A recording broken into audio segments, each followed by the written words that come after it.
Pessoal, eu vou discutir dois temas com vocês nessa análise de hoje, e dentre os dois temas que eu vou discutir com vocês se encontra o assunto que dá título à análise e é o motivo pelo qual tu clicou para assistir essa análise aqui, ou ouvir esta análise, não sei se tu está assistindo em vídeo ou ouvindo em áudio, é o fato da OTAN estar atualizando a sua conceituação estratégica no que diz respeito à China e no que diz respeito principalmente à Rússia, segundo a própria OTAN, já que a última conceituação feita, segundo a OTAN, ela remete a um contexto geopolítico diferente do contexto geopolítico que nós estamos vivendo agora, por isso a necessidade de realinhar as percepções para entender de maneira mais completa o atual cenário no qual a gente está colocado.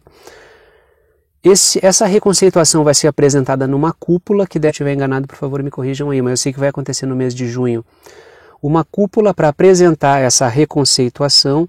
Logicamente que quando essa reconceituação for apresentada, eu vou explorar esse assunto com vocês aqui no canal. Muito provavelmente o conteúdo que vai ser discutido nessa cúpula vai ser publicado no portal do Atlantic Council e com certeza eu vou ter a oportunidade de discutir com vocês qual foi o saldo dessa cúpula e qual é a reconceituação.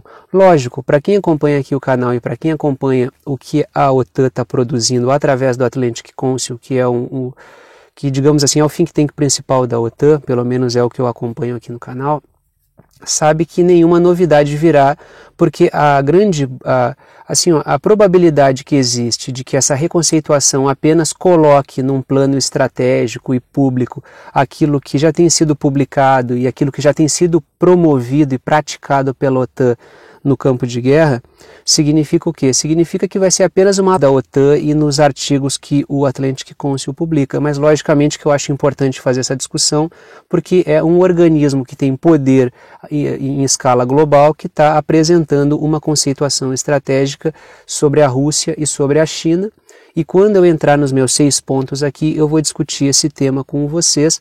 Quem acompanha o canal sabe que eu sempre trago os meus 6 pontos. Os 3 primeiros pontos são sobre essa reconceituação que a OTAN está fazendo, vou discutir um pouquinho sobre esse contexto. E o 4º, 5º e 6º pontos são sobre um fato de Estados Unidos e Europa, muito provavelmente sobre a perspectiva de que Europa e Estados Unidos vão ficar sem combustível nas próximas semanas, mas isso é uma discussão que eu vou fazer quando eu entrar no 4º, 5º e no 6º pontos. Já vi matérias no Brasil falando sobre isso também, já vi a mídia corporativa tem falado sobre essa possível necessidade de racionamento de combustíveis, então é um tema que está tocando vários países no mundo, e eu vou fazer uma discussão sobre isso quando eu chegar no 4º, 5º e no 6º pontos dos temas que eu vou discutir com vocês hoje. Sempre no início da análise eu faço essa importante para organizar o vídeo ou o áudio, né, se tu está escutando em áudio. Sempre tem aquele tema surpresa que está fora dos meus 6 pontos que eu trago para a gente discutir aqui, sempre tem aquela notícia que eu tropeço quando eu estou fazendo as minhas pesquisas, tropeço num assunto, trago para discutir aqui e não aparece no meu sumário e nem no meu título, ou é alguma pergunta que tropeçando num assunto que está sendo bastante discutido lá fora, mas que não está sendo praticamente nada repercutido aqui dentro e por motivos óbvios. Qual é o assunto que está sendo discutido? Está sendo um tema bastante acalorado dentro dos Estados Unidos e que está ganhando alguma repercussão na mídia internacional, que é o fato da Agência Norte-Americana de Cibersegurança ter encontrado e estar denunciando que existem brechas nas urnas eletrônicas utilizadas nos Estados Unidos. Isso está gerando um barulho enorme nos Estados Unidos, sobretudo porque desde as últimas eleições, e segundo porque as eleições norte-americanas elas não são eleições muito transparentes, elas têm vários problemas, não foi só nessa eleição, na eleição do Biden que a gente tem várias dúvidas. As eleições norte-americanas têm um histórico de problemas, de maneira bastante bizarra, provavelmente com fraude eleitoral, isso foi discutido extensamente na época. Então as eleições norte-americanas normalmente elas não gozam de muito prestígio por causa da sua transparência, por causa da sua credibilidade. Então este fato de que a Agência de Cibersegurança dos Estados Unidos aponta em brechas, elas podem ter sido exploradas. Segundo a Agência de Cibersegurança norte-americana, O que acontece é o seguinte, essas brechas são apontadas e normalmente o sistema eleitoral não faz nada para mudar o rumo dessas coisas, para corrigir esses ou por outro. Logicamente que não é toda a eleição norte-americana que utiliza urnas eletrônicas, mas os problemas em algumas urnas que são utilizadas. Então essa é uma discussão importante. Por que eu disse que dificilmente, por motivos óbvios, a mídia corporativa brasileira vai falar sobre esse assunto no Brasil? Para não discutir nenhuma possibilidade de fraude sobre as urnas eletrônicas. O que o Brasil antes exportava, que era a questão a marca do Brasil ao futebol, o TSE está tentando dizer que a marca do Brasil é o seu sistema eleitoral hoje. Justamente por isso, trazer essa discussão sobre a Agência de Cibersegurança norte-americana ter apontado brechas nas urnas eletrônicas norte-americanas não é um assunto, digamos, que cairia bem no atual estágio de coisas, até porque a gente está aí num ano eleitoral, no ano de eleição para presidente, governador, deputado federal, deputado estadual e senador. Então não cai sobre o sistema eleitoral brasileiro, nenhum questionamento pode ser feito como se isso fosse qualificar a democracia, como a gente tem em boa parte do regime liberal global. Ela se lastreia sobre um debate crítico, sobre uma discussão aberta a respeito das coisas. A gente só pode corrigir os problemas e aperfeiçoar um sistema a partir do momento em que existe uma abertura para críticas, caso contrário isso não é possível. Essa rotulagem de que todo mundo que questiona o sistema eleitoral é bolsonarista é uma espécie de estereótipo. Podem pesquisar aqui no canal sobre esse assunto. Eu tenho vários vídeos feitos pelo próprio sistema, coloca na boca do Bolsonaro as coisas, o Bolsonaro diz e automaticamente todo mundo que não é bolsonarista tem que defender o lado oposto, pelo amor de Deus. Isso é um sistema de controle de parcelas do eleitorado a partir da psicologia reversa. Não se faz uma coisa dessa. Isso é agir de maneira reflexa. Então isso é uma imbecilidade. Então é lógico, o sistema eleitoral brasileiro sempre teve problemas, e não é porque a gente colocou um fetiche digital por causa de uma urna eletrônica que isso deixa de existir. Então sim, é preciso discutir o assunto, até porque poucos brasileiros entendem realmente como funciona o sistema eleitoral brasileiro. Então é preciso discutir, lógico, esse assunto não vai aportar aqui no Brasil agora, até porque esse assunto vai ser ultra vedado, mas dê uma pesquisada aí sobre esse assunto nas redes.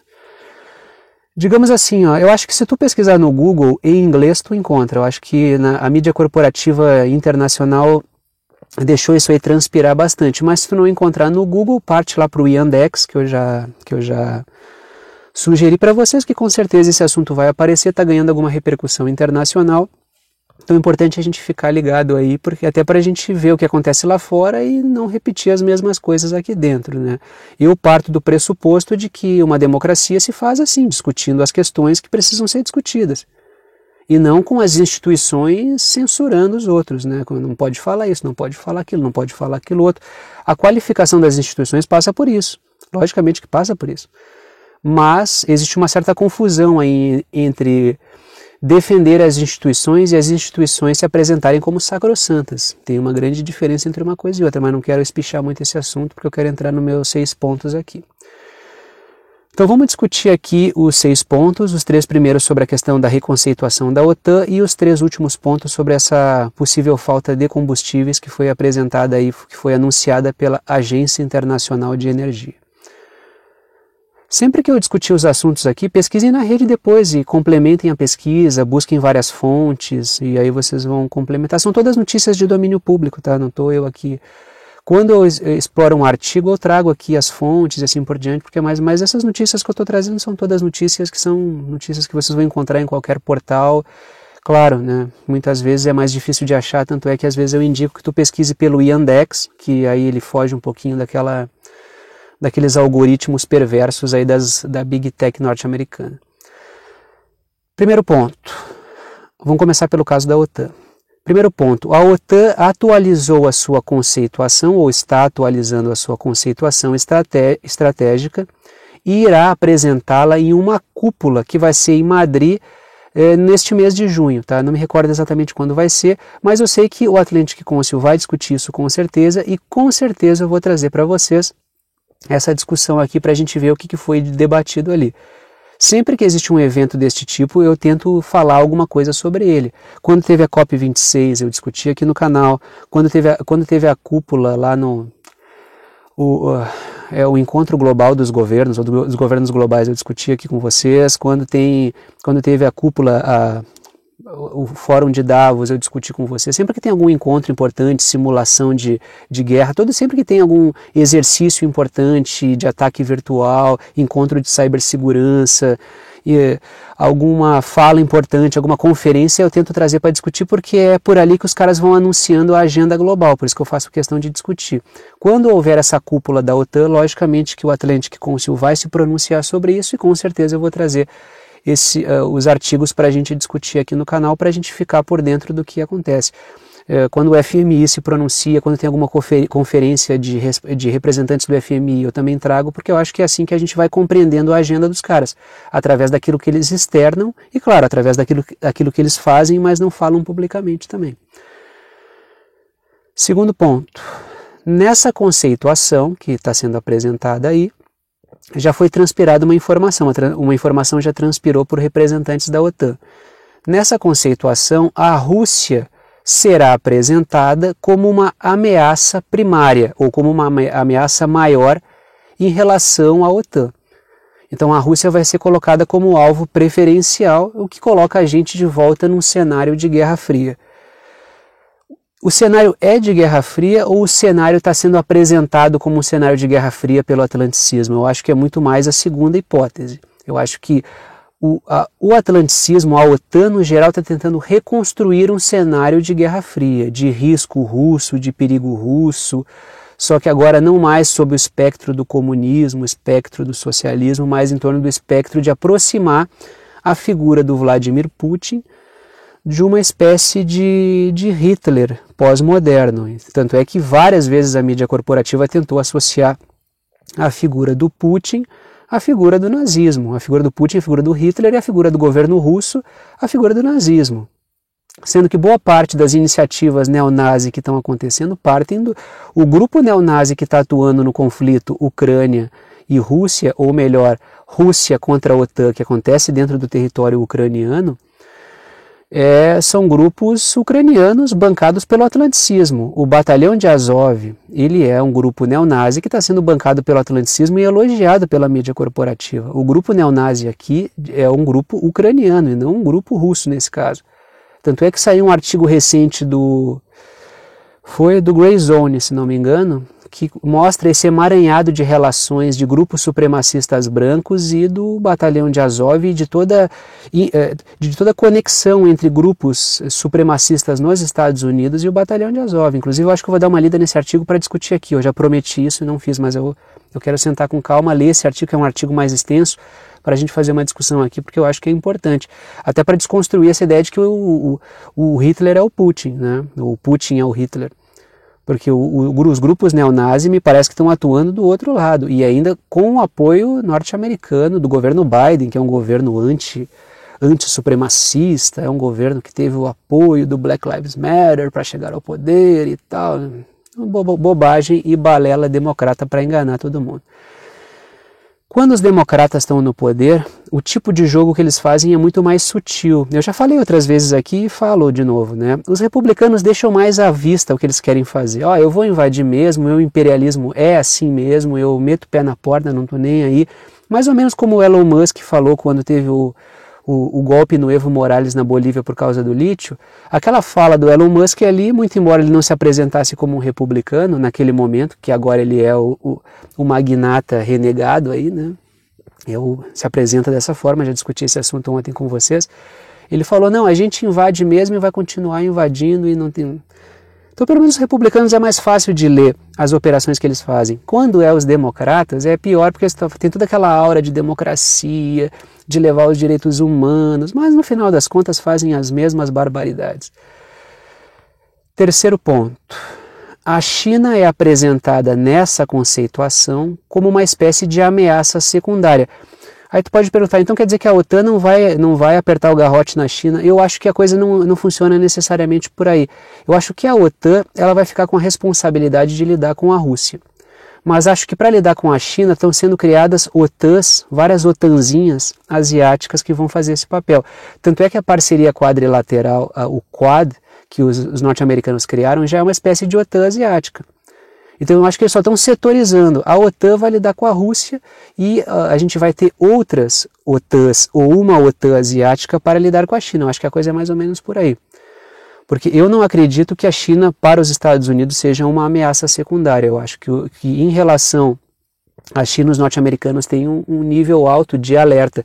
Tanto é que o Partido Republicano, várias figuras do Partido Republicano já disseram que não, o negócio não é mexer com a Rússia. O negócio é para cima da China. Então eu acho que existe um projeto para a China, mas ele não passa necessariamente, pelo menos pela formatação que a OTAN tem hoje. Mas isso a gente pode discutir ao longo do processo aí. Vamos falar um pouquinho nesse final de análise sobre essa questão da questão da energia aí, da Agência Internacional de Energia ter falado que vai faltar combustíveis. Isso joga a gente de volta para aquele cenário de... Tanto é que eu acho que a própria agência, a própria pessoa da Agência Internacional de Energia usou mais ou menos esse exemplo quando fez a sua colocação, que é um cenário pior do que o cenário da década de 1970, aquela crise do petróleo de 70, porque hoje não é só, tem vários, é uma crise energética mais ampla, não passa necessariamente só pela questão do petróleo, mas... Então isso vai jogar a gente para um cenário caótico. Tá? Uma crise de proporções gigantescas e eu tenho discutido aqui no canal de maneira cansativa, inclusive, para ficar repetindo, martelando os motivos, e hoje eu vou martelar novamente os motivos que estão levando o sistema global, o sistema econômico, o sistema energético, a nossa geopolítica a ser reconfigurada e o sistema as cadeias de suprimentos, a nossa forma de pensar a energia estão entrando em blackout porque existe um projeto por detrás disso. Logicamente que isso não está acontecendo por acaso, não é uma coincidência que aconteça. A gente sai de uma pandemia, entra num conflito num conflito que atinge Ucrânia e Rússia e Bielorrússia e uma zona importante para fertilizantes e exportação de alimentos. Depois a gente sai disso, cai num conflito em Taiwan que vai levar a sanções contra a China. Então essas coisas não são por acaso. Senão a gente vai estar achando que por acaso entramos num cenário de derrocada, um cenário apocalíptico, aí já tem varíola do macaco que não decola, aí já aparece uma outra pandemia, o Bill Gates diz que vai ter outra pandemia, então... É muita coisa acontecendo ao mesmo tempo e é muita gente ganhando dinheiro em cima dessa coisa essas coisas que estão acontecendo ao mesmo tempo para a gente achar que isso é coincidência. A gente já passou do estágio de acreditar em coincidências, né? Quarto ponto. A Agência Internacional de Energia afirmou que nações ficarão sem combustível. E quando ela falou sobre nações, ela focou a atenção nos Estados Unidos e focou a atenção na Europa. Segundo a Agência Internacional de Energia, a preocupação é de que agora, no verão, no hemisfério norte, o fato do aumento do consumo de combustíveis por causa das férias levar a um blackout, sobretudo nos Estados Unidos. Então, se isso acontecer e se esse blackout vier à tona e realmente faltar combustíveis, lá se foi a eleição para os democratas. Os democratas eles vão tomar uma surra eleitoral para os republicanos, até porque o governo Joe Biden é o governo que vai ser visado nesse processo. Normalmente quem está na presidência no período de crise é o governo que é visado pelos problemas que estão acontecendo. Quinto ponto. Uma convergência de crises foi produzida para gerar a atual situação de escassez. Teve o advento dos lockdowns durante a pandemia, que destruíram as cadeias de suprimentos, quebraram pequenos e médios negócios, geraram vários gargalos produtivos. Tu tem um discurso climático de combate às mudanças climáticas que está produzindo uma ultratributação e uma criminalização do carbono. E tu tem a questão das sanções contra a Rússia e o conflito na Ucrânia. E sanções contra a Bielorrússia também. Tudo acontecendo ao mesmo tempo. Então essas coisas estão sendo engendradas. Para produzir um certo cenário. E em cima deste cenário, aí eu entro no ponto 6, que é justamente o que eu falo aqui. Sexto ponto. Interesses transnacionais querem capitalizar sobre vou usar a expressão que o Fórum Econômico Mundial utiliza, um reset, um reinício energético. Ou seja, tu dá um cavalo de pau na produção de energia, assim como dar um cavalo de pau na produção de alimentos, para que alguns setores consigam ampliar o seu nível de monopólio. Eu vou exigir certas tecnologias que apenas certas corporações terão. Isso vai fazer com que apenas elas possam atuar. Eu estou criando toda uma sistemática através da agenda da governança social e ambiental, uma série de critérios que apenas algumas empresas vão atender. Se tu perceber quem dá o norte no governo Biden e em boa parte dos governos que estão aí à frente na Europa, mas no governo Biden isso fica evidente, tu vai perceber que figuras que são ligadas a BlackRock, que é a maior gestora de ativos do mundo, elas estão entranhadas no governo Biden. E o governo Biden tem um discurso desse o Green New Deal, tá? Que é esse New Deal verde aí que está sendo apresentado, que seria uma espécie de reconstruir a economia sobre bases ecológicas, que é um projeto da agenda da governança social e ambiental, da qual a BlackRock é grande entusiasta. Então a gente tem um emaranhado aí de interesses que vão produzir um certo cenário de produção de energia, de produção de alimentos, que apenas algumas corporações vão conseguir atender esses critérios, que são critérios ambientais, inclusivos, que estimulam a diversidade. Toda essa bobagem, essa balela corporativa, disfarçada de discurso identitário e discurso ambiental, para conseguir promover um avanço do monopólio. Então é preciso observar essa discussão e o uso repetitivo da expressão de que a crise está sendo uma oportunidade para repensar a produção. Essa crise não é por acaso, essa crise é produzida. E essa crise foi produzida pelos mesmos caras que vão aparecer com as soluções mágicas. Eles já estão falando das soluções mágicas, vamos aproveitar que tudo quebrou para reconstruirmos o planeta de uma maneira melhor, de uma maneira mais consciente em termos ambientais, em termos de inclusão e assim por diante. E tem gente que vai acreditar nas coincidências, que são as mesmas pessoas que acreditam que sempre que tu conecta as informações, tu está criando uma teoria da conspiração. Então, na verdade, o que existem são conspirações reais e teorização sobre elas. Se um grupo de pessoas prefere acreditar que tudo é coincidência, então é cada cabeça uma sentença, né? Dito isso, vou parando por aqui. Gostou da análise, gostou do canal, quer saber como apoiar esse canal independente? Todas as formas de apoio estão na descrição aqui embaixo. Eu agradeço a todos que apoiam esse canal e mantêm esse trabalho independente funcionando. Se não fosse o apoio financeiro de vocês, esse canal não poderia existir e ter análises diárias. Quer ajudar pelo Apoia-se, que é uma plataforma de apoio virtual, por boleto ou por cartão, o link está na descrição aqui embaixo, é apoia.se/verdade concreta, apoia.se/verdade concreta, com o valor que tu quiser, é uma ajuda solidária, ou tu pode ajudar pelo Pix, a chave Pix também está na descrição aqui embaixo, é uma chave de e-mail, e a chave Pix é pixverdadeconcreta@gmail.com, repito, pixverdadeconcreta@gmail.com, pixverdadeconcreta@gmail.com, isso aí. Então, dito isso, vou parando por aqui, mas tá tudo certinho aqui na descrição, tá? Só tô te falando caso tu tenha preguiça de ir na descrição ali. Dito isso, vou parando por aqui e tchau pra vocês.